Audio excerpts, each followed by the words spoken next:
any position you are in life. I have a law in the 48 Laws of Power called never appear too perfect. And the danger in the world today is, the number one danger is envy.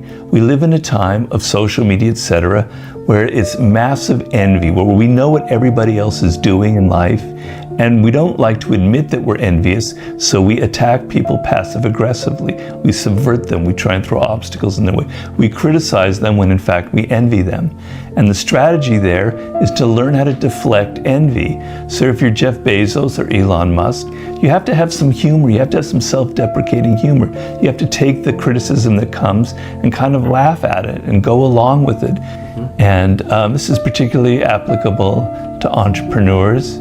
It's about how human nature, we're kind of impressed and intimidated by people who enter in with a lot of confidence and boldness and a bit of drama and surprise. It kind of appeals to the animal in us. We're put back on our feet, and we're like, whoa, what's going on here? It's impressive. It creates a distinctive impression. Whereas if you kind of enter in like with your business or your book or in a meeting, and you're kind of half-assedly promoting an idea, it already looks weak before it even started, right?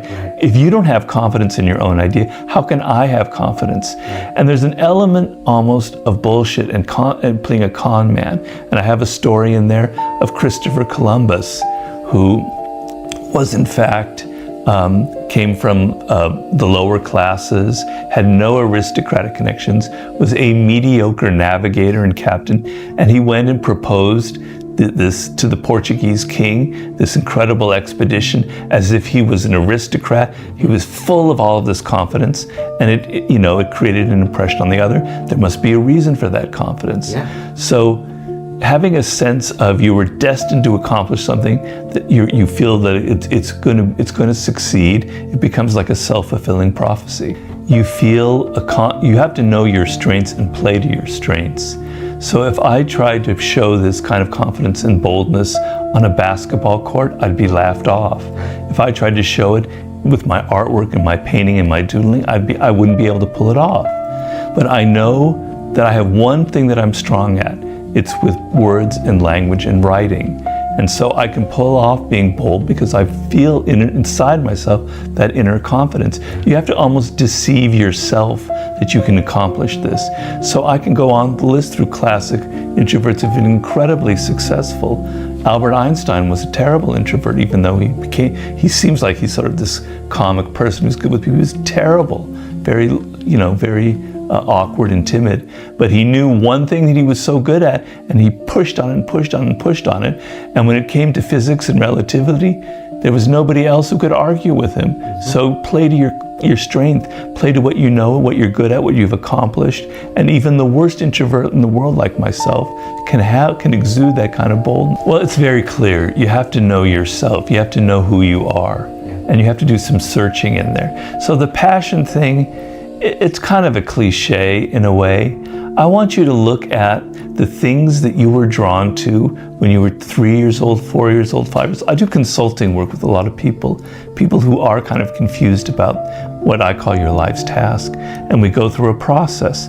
You want to see something that attracted you here so deeply you can't even put it into words.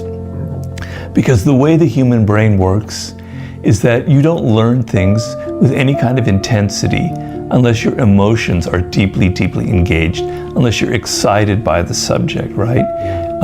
And so if you're kind of in a field that is because of the money or because it kind of half interests you, you're not going to be learning, you're not going to have that intensity of focus that all successful people have. There's a kind of a level that you hit where the work is exactly what you were meant to do. It's what excites you, it's what your skill level, you're up to the challenge, or maybe it's a little above you, and it brings out the best in you. And you want to find out what that field is or what that subject is. And so once you find it, everything else will fall into place. So for me, I knew it was writing. I just couldn't figure out which writing form of it, but once it occurred, everything else just fell into place. So failure is a good thing. As long as you put in the effort, as long as you did the job the best you could, okay, it didn't sell so much, I can learn from it and I can go on to the next project. Because if that failure defeats you inside, then you're done, because you're never going to recover your confidence. Your next effort's going to be even more half-assed, etc. So you have to, it all comes from within. So when you have that failure, learn from it and put yourself in a position where you're ready to bounce off to the next project. I was getting a lot of feedback from my first 3 books. A lot of my readers are young. I have they skew a little bit male, 18 to 30, it tends to be. And I was getting emails about power and war and seduction that was beginning to trouble me. It was as if people had the idea that just kind of being a bullshit artist and playing the political game was enough to be successful. And that's not, that's important. I wrote the books. It's important to be able to understand the power game, how to deal with egos, etc. Yeah. But if your work isn't based on anything real, if you don't have real skills, if your work is shoddy, all the bullshit in the world won't be able to cover it up, right? It's going to show through. And I was really worried that people didn't understand how to make things, how to build things. I was having visions in my mind of 40 years from now, bridges would be collapsing because people don't know how to be engineers anymore. Right. They learn a sense of the process of mastering something, right? A lot of it comes from social media and the internet, where people have this impression that you can have power and admit that there's shortcuts for anything, right? Yeah. My belief are there are no shortcuts in this life. You have to be able to put in the work, you have to be able to fail, you have to try again, you have to go through an apprenticeship phase, you have to try and get a mentor, you have to learn. Then maybe you can become creative, and here's how you become creative. And once you reach that point where all of your knowledge and skill reaches that creativity mastery level, the game will flow and it'll be easy and you'll have a great life. Yeah. Okay, but so the reason I wrote Mastery is we humans only do things that are pleasurable, right? We're attracted to the things that give us pleasure, and we refrain from things that give us pain. Yeah. But how do we define pleasure? For most people, particularly young, it's instant. I want things that are quick. I want to get that jolt from a 2-hour movie, or from a video game, or maybe from a week's worth of work. Well, yeah, the whole fast food movement was born on that. Yeah. But real pleasure, fulfillment, comes from something much longer. So when you reach a point where you're 30 years old, you've been serious, you've learned all of these skills, you've gone to school, but you've tried different jobs, and now you're ready to start your own business, and you have that level of, wow, I've done all these great things, that is a much greater pleasure and thrill that you'll ever have in life than from something immediate. So think of your sense of pleasure, draw it out to 5 years, 10 years, 20 years, have a plan. So when you reach a point where you actually realize your dreams, that is the ultimate high you can ever have. So I wrote that book to make people aware that reaching a point of mastery and creativity is the most ecstatic thing. It's a peak experience, to use Maslow's terms. It's worth going through all the pain. And if I could boil it all down to, it's having a realistic attitude towards life.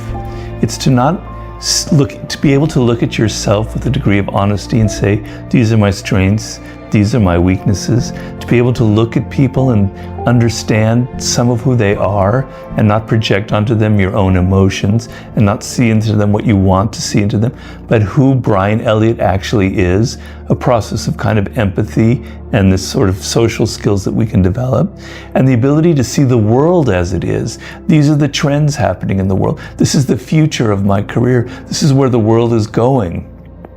You have that kind of realistic attitude, it's like a sharp diamond, it'll cut through anything. You imagine if just you had one of those powers, if you could see into people and see through their smiling masks and understood what's really going on, imagine the power you would have. It'd be amazing.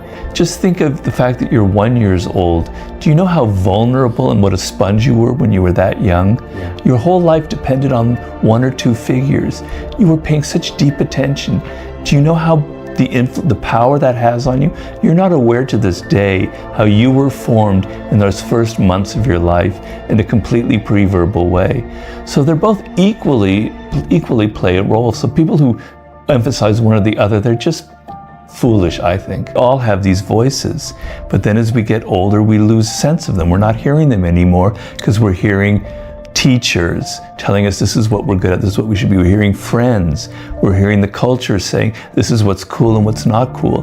By the time we're 16 years old, that impulse voice is drowned out by 100 other voices, and we don't know who we are anymore. And it's very depressing, and it's why people turn to drugs and alcohol and porn, etc.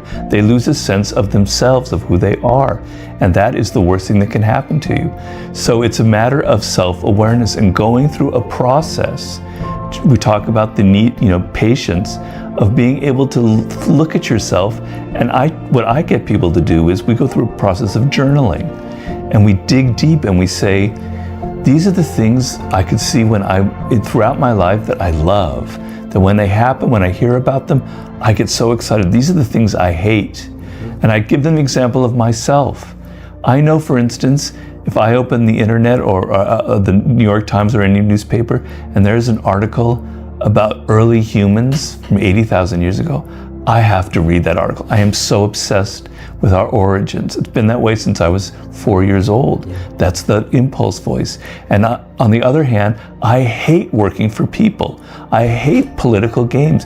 I hate the feeling that I have to court this incompetent buffoon who's my boss. That's another impulse voice that's now saying you have to be an entrepreneur, Robert. But real pleasure, fulfillment, comes from something much longer. So when you reach a point where you're 30 years old, you've been serious, you've learned all these skills, you've gone to school, but you've tried different jobs, and now you're ready to start your own business, and you have that level of, wow, I've done all these great things, that is a much greater pleasure and thrill that you'll ever have in life than from something immediate. I want to appeal to the fact that they need you.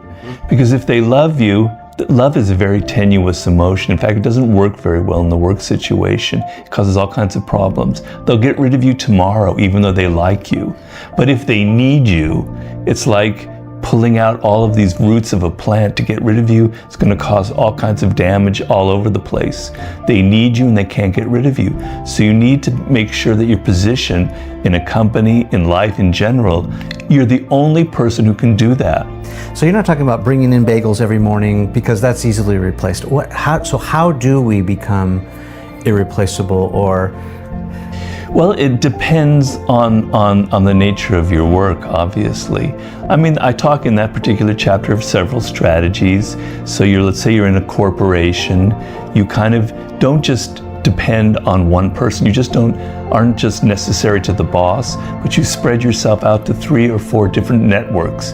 You get a sense of how the whole company is functioning. You have your roots in this place, in this place, in this place. So you have more knowledge. It's kind of spread around.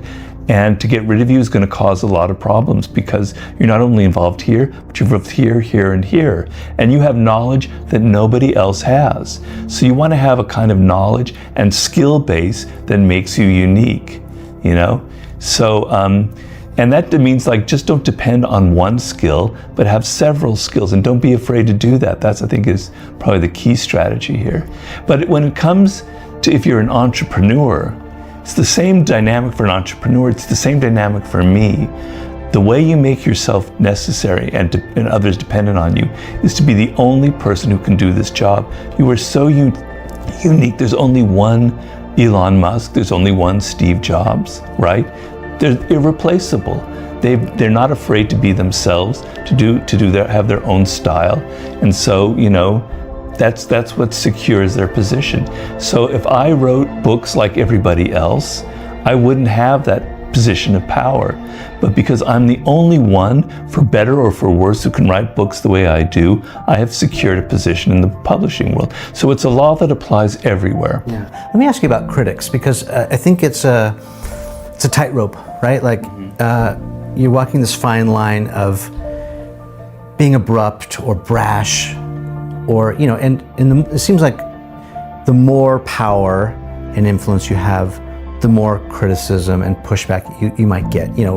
We see Bezos go into outer space and we're like, his rocket looks like a giant penis. It's just a flex. Who cares? He didn't make it to the moon, right? It's like minimizing everything that he just accomplished because he's the richest man in the world or second richest at any given time. It's easy to throw stones at him, right? So how much, if you're the person who maybe is trying to gain the influence and power, how much credence and how much do we listen to the critic, and how do we manage that? Well, it depends on, you have a sense of, in my book Mastery, I call it knowing your life's task.